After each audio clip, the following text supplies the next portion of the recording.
Well, thank you everyone for coming to the Korea panel. I'm Gordon Chang. Today we're going to talk about the possibility that the free world could lose South Korea.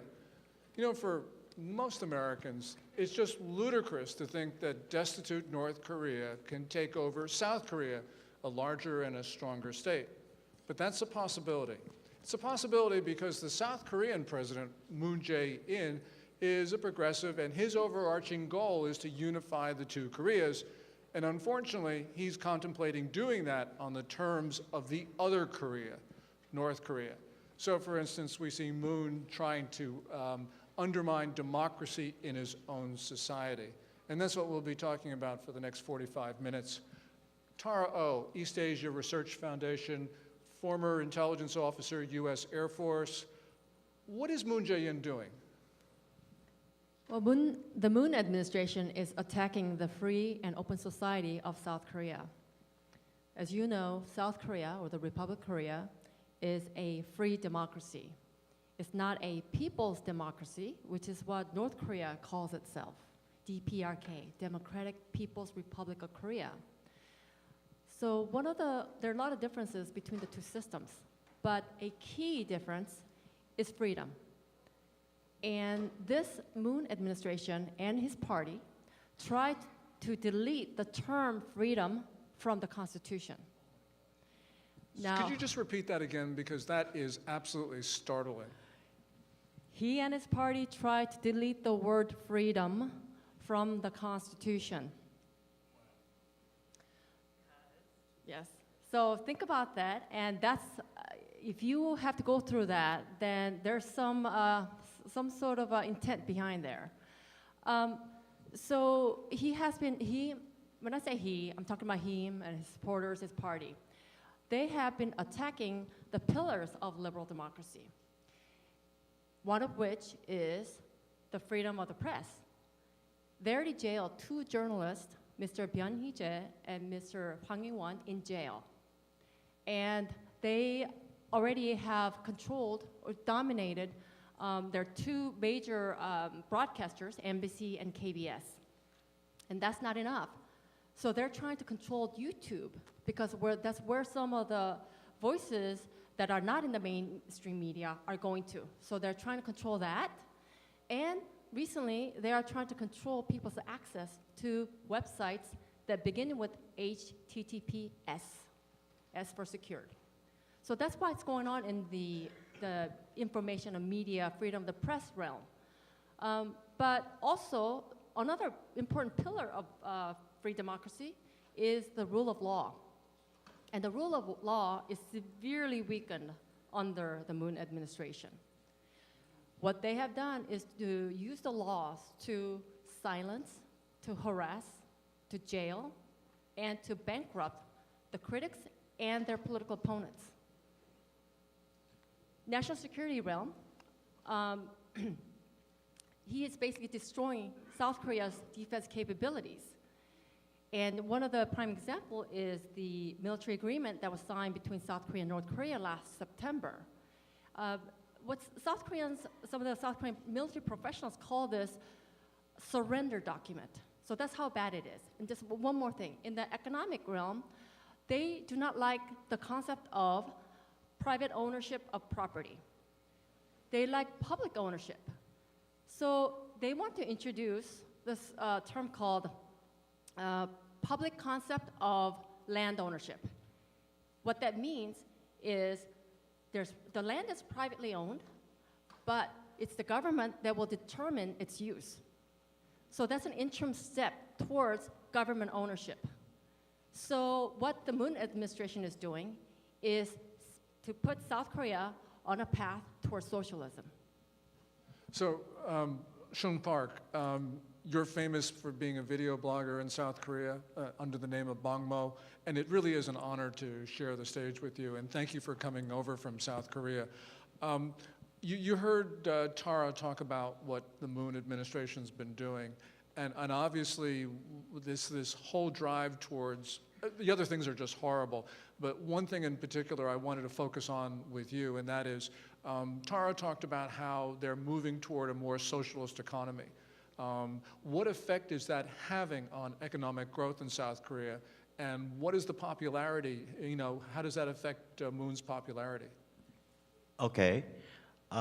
Let me just make a differentiation between I call domestic policy, and the other one is security policy, which covers the relationship between North and South, and the relationship between Korea and China, and the relationship between Korea and the US. So we are talking about the domestic policy, especially in terms of the economic policy. And they scrapped. They are in the process of, for example, scrapping the atomic power plants, nuclear power plants. The Korean economy is very much dependent on cheap energy, cheap electricity, because... So this is going to raise the price of electricity? Yes, that is one example. And another example is that they openly talk about so-called income-driven growth, which means that if the government intervenes in the market via policy or via legislation to hike up the wage, then the higher nominal wage will just lead the economic growth. So this is what Tara was talking about in terms of moving Yeah, towards so socialism, this income-driven growth. So they, for example, raised 30% for 2 years of the minimum wage, and the result is that millions of people are driven out, and most of them are just the poorest people. So in terms of a domestic policy, the Moon Jae-in government is losing popularity very rapidly, very, very rapidly. So these days, people distinguish two types of policies. That is, they are talking that this Moon guy, has ruined the country. Many people is saying that, but still, they say that thanks to him, we have avoided war with North Korea. So when you take a look at these two mixed, these domestic policy and security policy, which one's more important in the minds of South Koreans? Let me tell you one thing. There's ever since the U.S. has begun the honeymoon with China back in 1971. Big mistake, by the way. Well, maybe it was inevitable because she was losing into China anyway. So ever since the Koreans were put in a situation to just to survive no matter what. So for the last 3 decades, a false dilemma like a war vis-a-vis peace. That dilemma has influenced the Korean people very, very deeply. I can see that. David Maxwell, former colonel, U.S. Army, Special Forces operator, 5 tours of duty in South Korea. That's amazing. 5 tours of duty.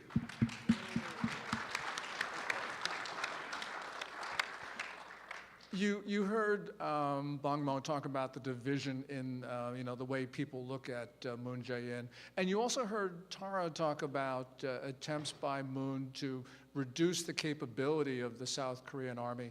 You have often taught me and others, a whole generation of Korea people, about the North Korea's plans to subvert, coerce, intimidate, and perhaps use force against the South Korean state.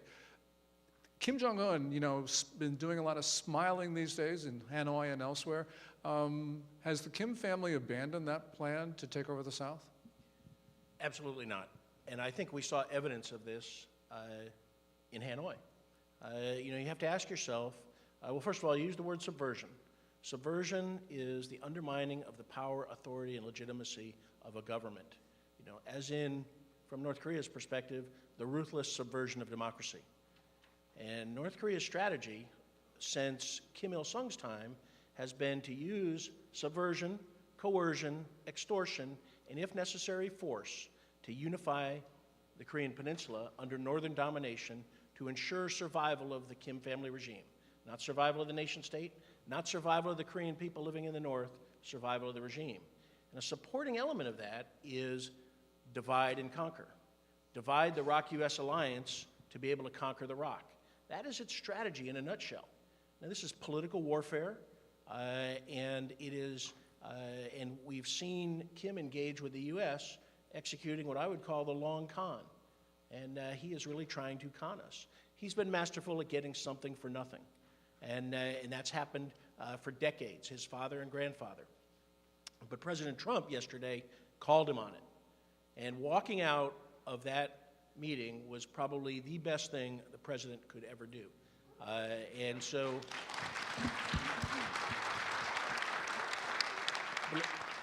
But the North wants to subvert the South. And we have to ask ourselves, and this is really an ideological battle on the peninsula.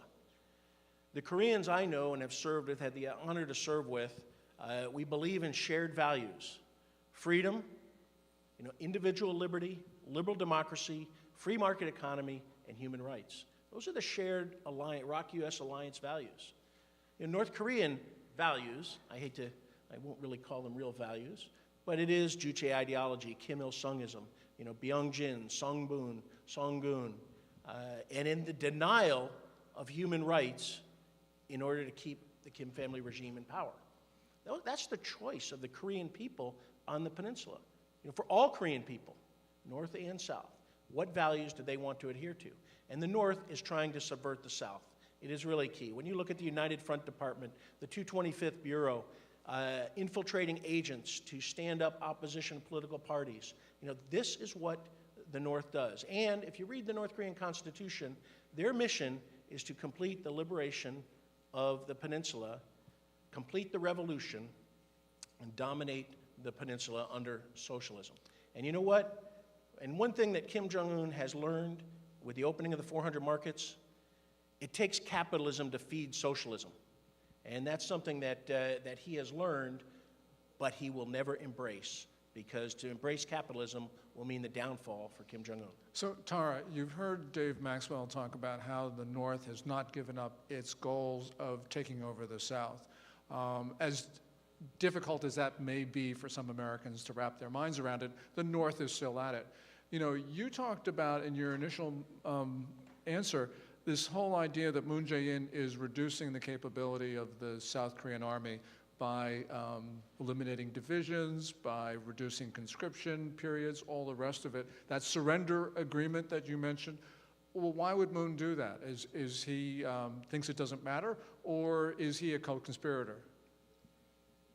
Let me answer that by saying what he wrote in his biography. It's called, in Korean, 운명, which means either faith or destiny. He was reading, when he was, college student, he was reading about the Vietnam War and how U.S. was leaving. And basically the book described it as Vietnam winning over U.S. lost in Vietnam, and U.S. is being kicked out. And so when he read that portion, he said he was ecstatic. So it sort of shows where his mind is. I mean, for most Koreans who are very grateful towards Americans, to the United States for the sacrifice, they would not think that way. But Moon Jae-in thought that way. And he has a strong background in, everyone has heard that he is a so-called human rights lawyer who never talks about human rights issues with North Korea. And, you may wonder, well, what kind of human rights lawyer was he? Well, he and the former president, Sung Hyun, they were partners, law partners. And they really only sought out those who try to subvert South Korea's system, the ones who want to overthrow South Korea's liberal democracy and market economy. Those are the ones he sought out and defended. So I just want to let you know that that's his background. Okay, questions in a moment, but before we do that, Bongmo, you've heard about, Dave and Tara talk about the subversion of South Korea. Is Kim Jong-un actually winning this struggle at this particular moment? He would have won without Trump administration. But I think this United States, the great country, has a very vital strategic interest in the Korean Peninsula. And there are some resistance by some Korean people who have understood, who have identified the real intention of the Moon government. And I think their intention is to make a pro-China, anti-US, North and South federation. You know, you talk about the resistance in South Korea. We have some people over here in white baseball caps, Save Korea Foundation, who are working very hard to preserve South Korea democracy. Lawyer Kim, if you're here, if you could just stand up and maybe take a bow. Yes.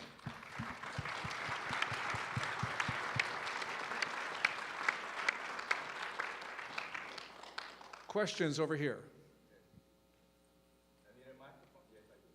Thank you. No, your voice is actually big enough, so. Okay. Frank De Varona, Bay of Pigs veteran from Miami. I've read that North Korea is printing dollars and euros that are almost Counterfeiting. perfect, that they export drugs to China that eventually enters the United States. Why is it that we're not reading that in our press? Because that would make people more aware of the danger of North Korea to our security. That's a Maxwell question. So there's an organization in North Korea called Department 39. They conduct North Korea's global illicit activities, not only counterfeiting our $100 bills. Why do we have new $100 bills? Because they're so good at counterfeiting, and euros. They counterfeit medicine. They traffic in methamphetamines. They counterfeit other medicines to include Viagra. They counterfeit cigarettes. You know, these illicit activities that are being conducted around the world using North Korean diplomatic channels in countries around the world, of course, is to gain hard currency to support the regime. And yes, I wish the press would write more about it. The good news is that part of our maximum pressure policy, since President Trump has taken office, the U.S. State Department has worked very hard with countries around the world to help them with information and to help them enforce their own laws. Because North Korea is breaking not only international law, using diplomats to break, to conduct illicit activity, but they're breaking local laws. And so we've seen countries around the world, Poland, Mexico, Philippines, Peru, Qatar, not only expelling diplomats, but also ending the real scourge from North Korea, the slave labor that it exports. Laborers around the world, living in poor conditions for very little wages, and most of the wages, of course, go to the regime. And so our State Department and the U.S. government has been very focused on this since June of 2017. It's one of the unknown parts of our maximum pressure campaign, and it's having some effect. But we've got to press harder because North Korea is a resilient, adaptive, innovative, illicit actor. And so they adapt to these, to the work that's being conducted against them. Dave, I got a question for you. Talking about counterfeiting of $100 bills. They're called the Super K notes. I've heard this, I've read this. I don't know if this is true or not, but how does our U.S. Treasury Department determine the difference between Super K notes and actual real $100 bills? Well, the answer is that the printing on the Super K counterfeited notes is better than our printing. I don't know if that's true, but I've heard that same, I've heard that, but I have no knowledge and certainly no expertise in that area. There's a question over here. Well, this is Dan Moon. I helped to consult the Save Korea Foundation. Peter Kim, lawyer here. Now, last night after watching Hanoi summit with Kim and Trump, I come up with a very strong feeling that year 2099 is a year that we will just settle the issue of Korea. I believe that Korea has been divided into two blocks physically, spiritually, ideologically, so long, and we left North Korea with what we call idolatry, cultic Kim dynasty, who would like to control not only the entire Korean peninsula, but also the entire world, threatening the United States even lately. Now, yesterday when I heard Trump making a very strong response to conspiracies and all the deceits that have been practiced from the days of Truman to Obama, I finally realized that Trump as American, Save America First, or what do you call America First president, really did outstanding job to warn them that he's meaning a business. Can we actually talk about this whole notion that this is going to be settled soon? What do you think about that? I'm not quite sure. I'm not quite sure, but I do strongly feel that, you know, when you fight against something, the concept, the structure is so vital that I think this struggle has shown its own essence more and more clear, day after day. The essence is a struggle against the totalitarian triangle, which means the totalitarian or Orwellian reaction in China, and the democidal totalitarian cult in Pyongyang, and quasi-totalitarianism in Seoul. So I think, and it is my, you know, many Koreans really begin to realize that this struggle is fought together with people here and people over there. So Tara, just to take that step one further, we just heard talking about a sort of an authoritarian, maybe even a semi-totalitarian system for South Korea. Are we headed that direction? Well, it appears so because, as I said earlier, you need certain ingredients for free democracy, like freedom of speech, freedom of the press, and the rule of law. And if these are being torn down, then you are going in the other direction, which is towards authoritarian and totalitarian society. So it could go much further than we thought. Question right over here. My question is, maybe for Tara more than others, but what is it in Korean society that has at least weakened the defenses against the kinds of ideas you're suggesting Moon is doing? What a great what is question. it? I mean, it seems like a very economically successful society. I mean, you can point to just I mean, it's a great development success story. So what is it that's caused that vulnerability? That's a really great question. And I can't answer it, so I'm glad he directed it to you.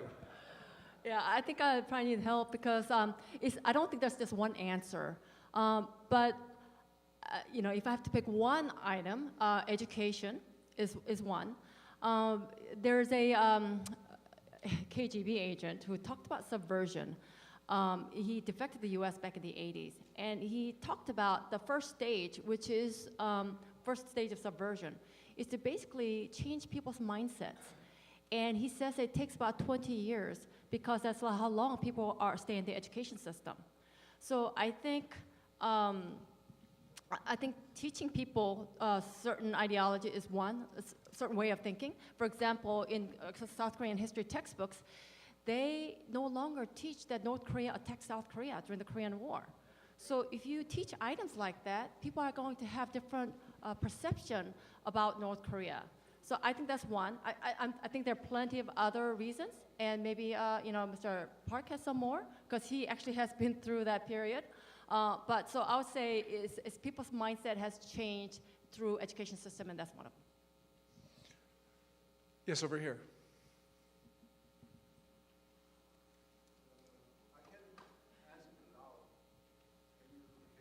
Dr. Shin. My name is Nam Shin Oh, and I work on North Korea human rights issue, and I've listened to you many times. The coming from human rights issue, this question is not being asked lightly. Dave, do you think we can solve this problem in Korea without a war? Dave, you did a lot of planning for that. Well, unfortunately, I really don't think there is a path from our present to a unified or a united Republic of Korea, which I think is necessary for us to see an end to the nuclear program and an end to the human rights atrocities, the crimes against humanity that are being committed by the Korean people living in the north. I want to deter war. And I believe the ROC-US alliance, is not going to start a war, but of course, when the North does, we will finish it. And then we will end up with a secure, stable, economically vibrant, non-nuclear peninsula that's unified under a liberal constitutional form of government determined by the Korean people.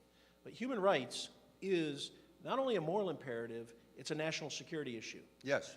And North Korea denies human rights to remain in power, but it also uses and abuses its people to mine uranium, to build weapon systems, and to conduct the labor that it needs to survive. And we know that when we talk about North Korea's nuclear program, it legitimizes the regime. But when we talk about North Korean human rights, it undermines the legitimacy of Kim Jong-un. Absolutely. That's why we need a dual approach, not only the nuclear program, but human rights as well. It is a national security issue and a moral imperative. If I ask one more question? Sure. Yeah. I venture to say I'm 100% behind President Trump. I've never seen anyone like him. I worked since how many years? 30 years before. Do you think he has more in his pocket and brain than maximum pressure? Yes, there's much more than maximum pressure. Certainly his advisors do. We really need to take a holistic strategy. Maximum pressure, or what I would like to call, now we'll probably go into maximum pressure 2.0, but I would like to see it really be a strategic strangulation campaign.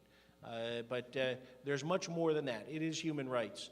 It is information and influence. You know, what the escapees from North Korea do to get information into the North is very important. We should ask ourselves the question, though, who is Kim Jong-un more afraid of, the United States or the Korean people living in the North? And I would argue it's the Korean people living in the North when they're armed with information. And that's one of the things that should be part of a maximum pressure 2.0. So I think we have a lot more than just sanctions. Bungmo, just if you could just chime in on that. Dave asked a question. Who is Kim Jong-un most afraid of? Who do you think? He is right. Actually, you know, I think I would say respect for geopolitical compromise between U.S. and China has been too long. Hi, my name is Young Kim. I want to give you some tidbits of information in the history.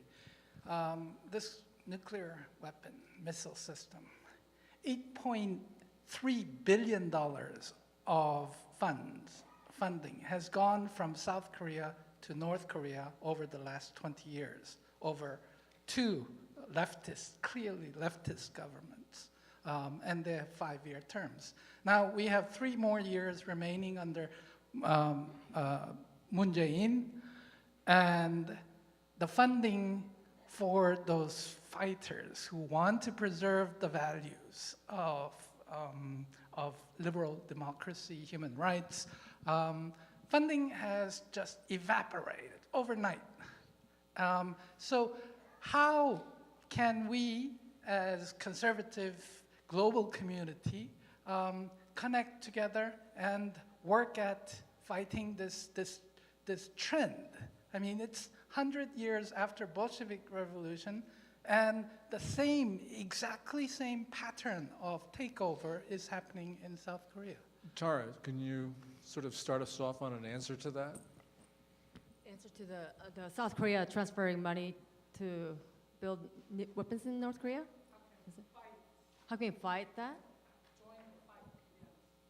Yeah, how can conservatives work to prevent what Moon Jae-in is doing to subvert democracy, but also to support North Korea? Because he mentioned South Korean support for the North Korean missile and nuke programs.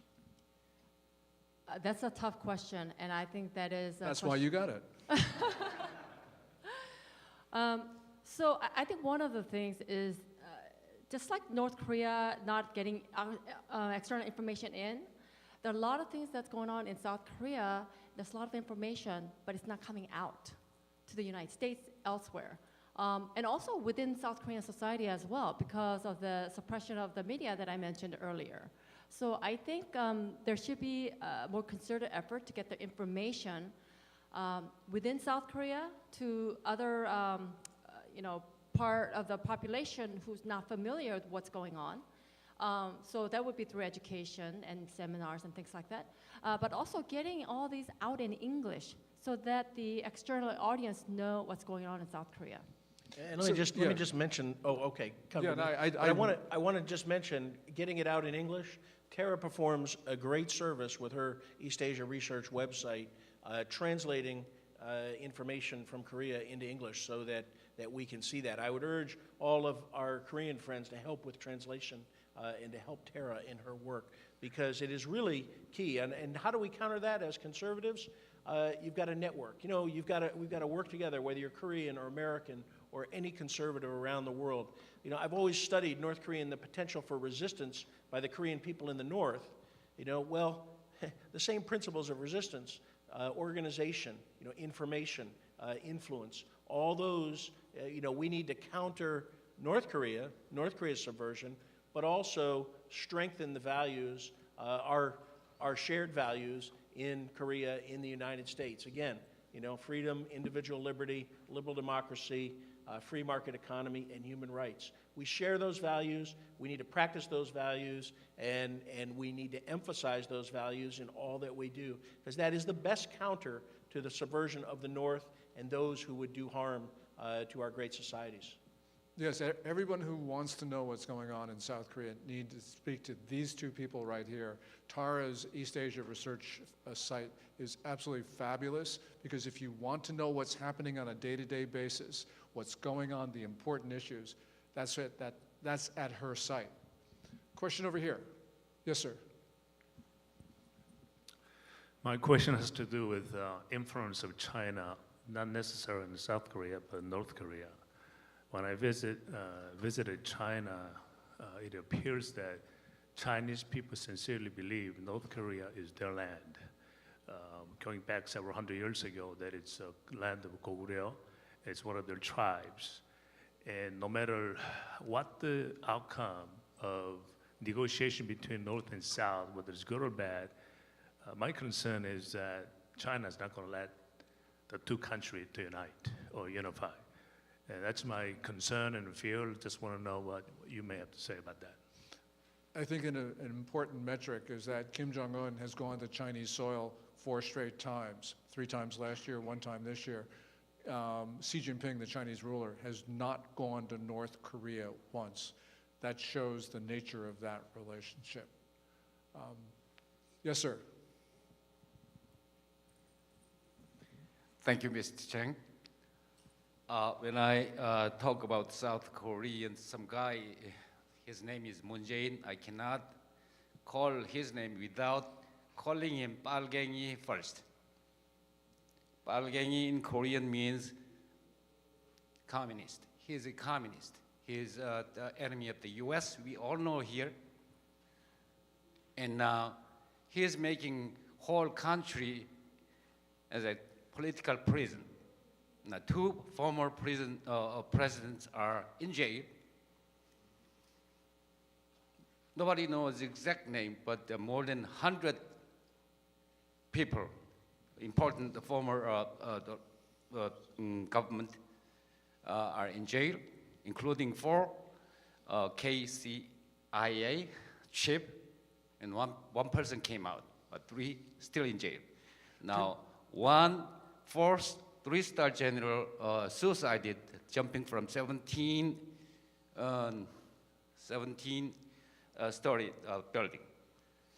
Let me just stop there, because let me just before I forget, Mr. Chang, please let me.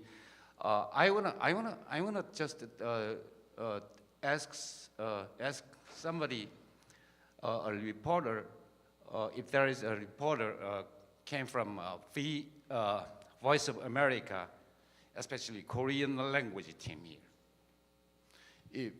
Yeah, we've only got about 10 minutes, and I want to get an answer to that question. Both Tara and Bongmo, I'd like you to get your views. Tara, you first about the jailing of military officers and former KCIA people. As you mentioned, yes, so current administration has jailed 2 former presidents, and there's one other former president, he's in his 90s, and he's being sued for one reason or another. So all of them are either harassed or jailed. As far as political opponents, as I mentioned earlier, they used a law to place all kinds of charges on them until they find something that clicks, or even if it doesn't, they still send them to jail without evidence. A lot of these people are in jail without evidence. So that is going on. In terms of the what he means by KCIA, it's NIS, is the latest name, National Intelligence Service. There are, I believe, about 50, at least 50 former NIS officials who are in jail right now, or who are under investigation.